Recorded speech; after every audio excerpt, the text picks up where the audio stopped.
good morning. This is James with Start Strategies. Today I'm just going to go over one of my templates for our course.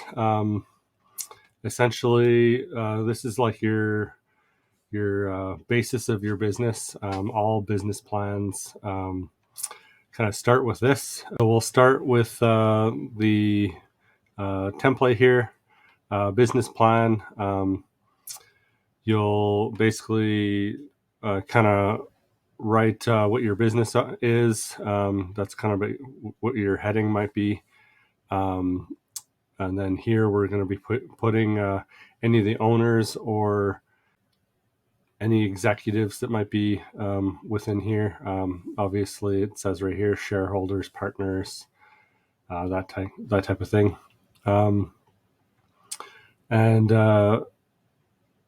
Like you don't have to be executives. It could be a sole proprietor as well. It could be just for yourself. This is the traditional template. We have a couple templates that we use personally. So under the product section, example would be provide services to small, medium-sized companies. Our services might include management, business process. Maybe it's going to be a product. So the next one we'll be talking about is customers, and this is who you're going to be targeting, your audience, your customer base. You might even put in here a little bit on how you're going to find your customers. Now you can put that a little lower, but yeah, this will be how you find your customers. If you're offering, say, a consultancy service, you might be targeting managers, presidents, CEOs, that kind of stuff. With this one here, future of the company, you'll just need to speak clearly on where you see the company going, maybe how many years it's going to take to do certain tasks. This could be a little bit of goal setting. This could be making plans, just like in this one here. The market could be moving quite quickly, and so you're going to be you're going to have some strategic ideas on how you could make a move or how you'd pivot. So this one here is fairly important, just like the whole thing is, but this is how you would see the company in the future and how you might pivot towards business if the market changes. This one's a good one to fall back on if the market does change. It will give you ideas on maybe where to go or what to do. So this is definitely in the problem solving category, this section here. Company description. Mission statement. This is always a good one. This keeps you focused on where you're going to be going with that above description as well. On here, I just quickly talked about our coffee. I just basically said that our mission is to provide a certain quality of coffee to our customers, and then we wanted to be sustainable and eco-friendly. So that's kind of where we see our mission statement, and you can always come back and I encourage all the people that I've helped out over the years to go back and look at your business plan at least a few times in the first 6 months, just to see if there's any glaring issues. When you're making it one day, you might not see something that has happened. And that might trigger you to pivot your company or to pivot your services. Maybe you see an opening in the market somewhere that hasn't been tapped. So you definitely want to revisit this and kind of use it as your web. I kind of like to think in thought webs. That's how my brain kind of works. So do whatever you need to do to make that work. Mission statement's always a really good one. Principal members. This is so if you're just a sole proprietor, you just basically write your own name on there. But if you could see the company growing, or maybe you need some help, so you could basically talk about an accounting firm that's going to help you. Maybe it's in-house or out-of-house. You'll have to kind of get your ideas written down on paper here. When you go to ask for business loans and stuff, this is all the stuff that they want to know. This is all the important information that they'll want to know. Especially, say if you have like 16 people as principal members and your company's not making very much money, and you're trying to ask for a business loan, and they're going to ask, okay, what's the salaries of all these people? And you're going to have to provide that information. So definitely another key thing on here. Legal structure. This is like sole proprietor or incorporation. In the States, there's different types of corporations. In Canada, there's also different types of corporations. And I wrote there, you'll need to hire a lawyer and an accountant to get that set up properly. If you're going to go the Robert Kiyosaki way, you'll definitely want to make everything so it's running as a cash flow type business, and that the staff are being paid, but maybe you're not being paid, but you have certain staff that help you, or a certain amount of money within the corporation that is fungible. So anyways, this is a huge part of any business, and you'll want to talk to a lawyer or an accountant. Generally, I say start a sole proprietorship for the first 3 to 6 months. As soon as you see the light in the tunnel that things are working, then you'll definitely want to get that sorted out. In Canada, you'll also need to apply for GST. As soon as you hit 30,000, you need to start paying GST. Obviously, if with a coffee company like we have, there's no GST collected. No GST need to be paid either. So it's something to think about for your product. But legal structure is huge. Under market research, we're going to be talking about your industry, and in here you'll need to do some research yourself on the industry that you're looking to pursue. With, say, Champion Plumbing, the research that I did was fairly basic. With other companies, it might need to be more. Like, say, if you're going to be an engineering consultancy, you will need to do some more research. But here you're going to be talking about who you're going to be working for, what structure you're going to have, any regulations that you need to abide by. With plumbing, we needed to get registered with the province and have some background checks done. So this is definitely the research you need to do. You'll also want to consider going to the government website and researching your industry and finding out how much growth or shrinkage there was in certain years past. If it's a volatile industry, you'll want to make it known here, and maybe state how you plan to grow. Detailed description of your customer. This is going to be more detailed than above. So you kind of looked at general targeting here. Down here, this is what your ideal customer is.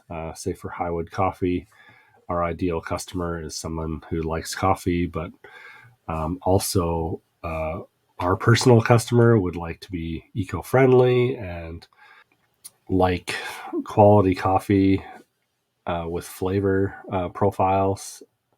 For example, our Brambles taste like strawberry or raspberry jam, or our Mountain Roast has a lot of caramel flavors. Actually, drinking one right now, wearing my Highwood coffee sweater.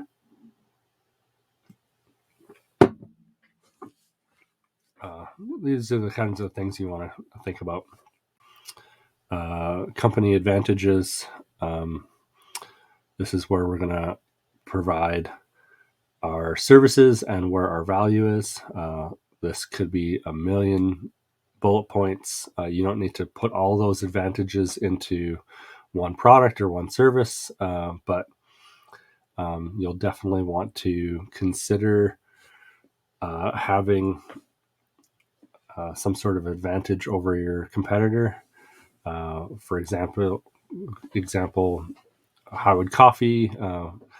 One of the things we really instill is that we're roasted in a Alberta Health Services approved facility. So we're not roasting in a garage or in a dirty bay. It's actually in a commercial kitchen setting, basically. And we have all of the necessary documents and all that kind of stuff. So we could immediately sell retail. We just have to go to purchase our UPC codes. But yeah, we if we had the opportunity to sell our coffee retail with our UPC codes, then we probably would go that route. As long as we're making money, we've looked into selling at like a big chains, and there's no way right now. It wouldn't work for our size. Going on here, so just talk about all the advantages your company has. Next is regulations. So you'll definitely that's kind of where Champion Plumbing came around. Is we needed to get certified with the province. Then there's other certifications, with cross connection testing. I have to have my tool certified by a governmental body, and there's a lot of bureaucracy in any industry. So don't think that you can just start up and forget about this kind of stuff. So definitely look into it. Maybe you could sell at a farmer's market initially, so you could cook your food at home and then sell it at a farmer's market, and then you don't need to be certified through the AHS or what have you. But definitely look it up and write these in. Okay, so product and service. It's fairly self-explanatory. List all your services or products. And going down here, then you will list those services and products, and you will attach a pricing structure that you think will work. You will be changing these numbers, guaranteed. But just put what you think is a fair price. Put what you think is a market price, that kind of stuff. And then put on your product life cycle. So, for example, this is say a product. The main product will be designed and manufactured, and then you'll basically sell that until a certain return on investment is made. And then once that the return on investment is made, you'll basically try and continue selling that same item for eons. Now, obviously, over time, that product might be beaten out by your competitors. Maybe they're adding something to it. So you will be trying to make changes. And in order to make changes, right here, we're talking about you're taking some of that profit out of the return on investment and you're reinvesting into research and development. And this basically happens with any product, any service. You will always want to reinvest in your business, at least a portion of whatever dollars you're making. With our faucet company, Bravado Essentials, we're reinvesting 100% into the whole process. We're not taking any money out.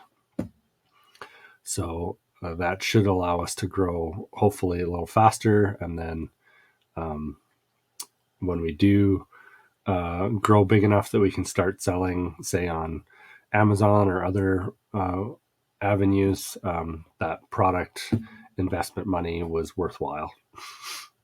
With the services, this is just another example. So you won't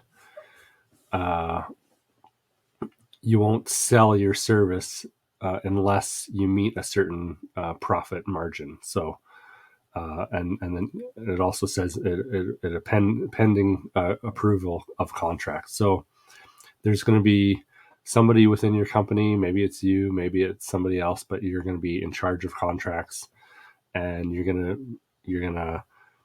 know what your total profit is. And then if they say, oh, well, we just can't afford $10,000 a month for your services, where can we meet? So essentially, you have to decide, okay, what is your breaking point? And maybe your breaking point is 23%. So that's how we get to that number. Intellectual property rights, branding, registry. This is all of your, say, like the trademarks for Bravado Essentials, the patents, all that kind of stuff. So this is even just writing this course, creating a evergreen item or creating anything, writing a book. There's always copywriting and all that kind of stuff in there. So make sure you have some sort of process that you've copyrighted or trademarked or what have you. Get that process buttoned up, because when you do that, it allows you to do business for longer without as much competition.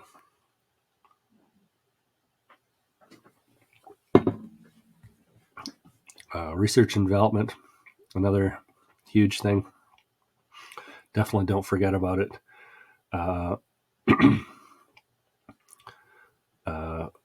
Whether it's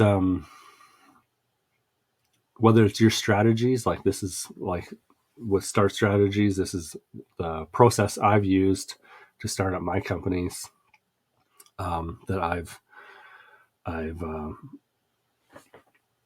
just been working on since 2010, basically, since I started up Champion Plumbing. Made a lot of mistakes, and when you make a mistake, you learn from it. So I have certain contracts that I use.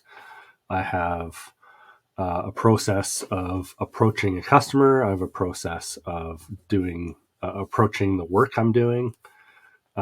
So all that kind of stuff is kind of in your research and development. You want to streamline everything, so you have more time to spend with your family, or more time to spend creating another income stream. So this is very important, like incredibly important. So growth strategy.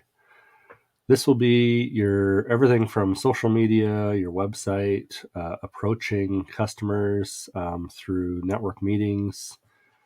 This will be, just as it says here, maybe going to conferences, being on a panel for your industry. All these things, including advertising, is part of your growth strategy. So all these add up. This is growth strategy is costs generally. So keep that in mind.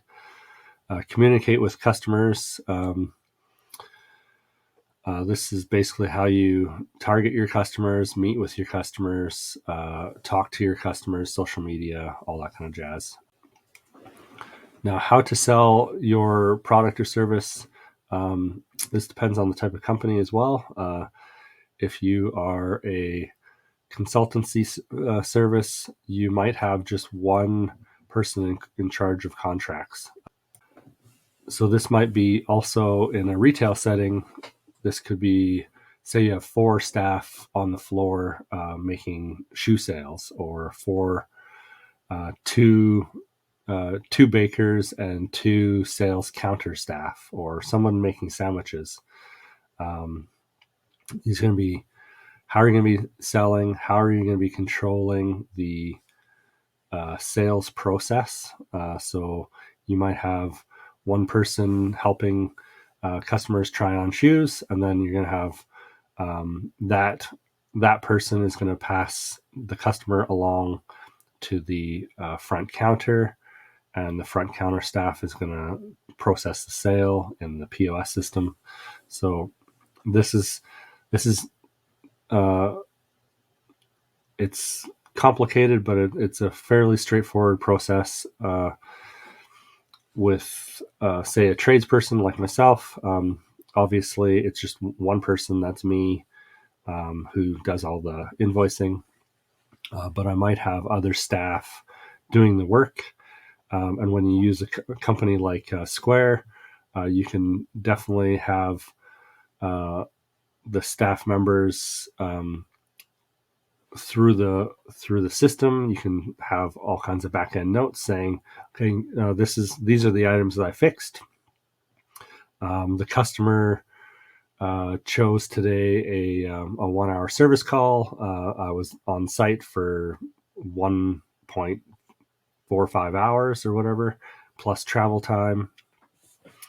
So you can have all the notes in the back end. So when you do the invoice, the customer can be charged accordingly.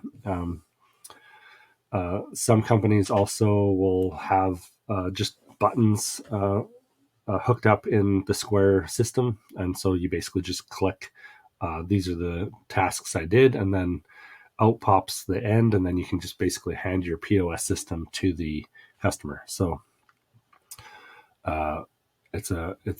it can be complicated, but I also like to say use the KISS system, keep it simple. So that's basically the end.